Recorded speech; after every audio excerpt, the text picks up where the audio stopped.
ए मेरा भोला। जी हाँ, खेसारी लाल यादव भैया जी का सॉन्ग आने वाला है, ए मेरा भोला। अन्नपूर्णा फिल्म पे डायरेक्टर जो इस गाने को लिखे हैं अखिलेश भैया है। बहुत कमाल का गाना लिखते हैं, जैसे कि आप लोग नहीं हैं देखे भी हैं। तो कल सुबह आ रहा है। अब एक्ट्रेस में जो वायरल जो आजकल इन दिनों हुई है, एक्ट्रेस जो एडिट पे हुआ उनका तो नाम मेरे को मालूम। बहुत ही कमाल का डांस की है, पहली बार खेसारी भैया के साथ में काम की है। शायद आप लोगों को वीडियो में बहुत ही अच्छा लगेगा। और भी एक विशेष बात है, कल सुबह आ रहा है, टीजर आ चुका है। अगर जो लोग देख लिए तो प्लीज़ कमेंट करके बताइएगा आप लोगों को टीजर कैसा लगेगा। अगर जो लोग नहीं देखे हैं तो जाइए उस गाने को टीजर देखिए, बहुत ही ज़बरदस्त है टीजर। हम तो देख चुके हैं, 2 बार हम टीजर देखे हैं, तब सोचे कि वीडियो बना इस वीडियो के बारे में। तो बहुत ही कमाल का वीडियो है।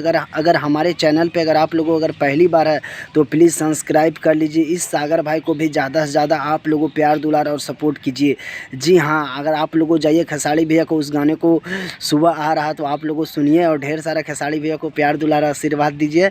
और मेरे भैया फिर आप लोगों से किसी नेक्स्ट वीडियो में, जब तक इतना ही।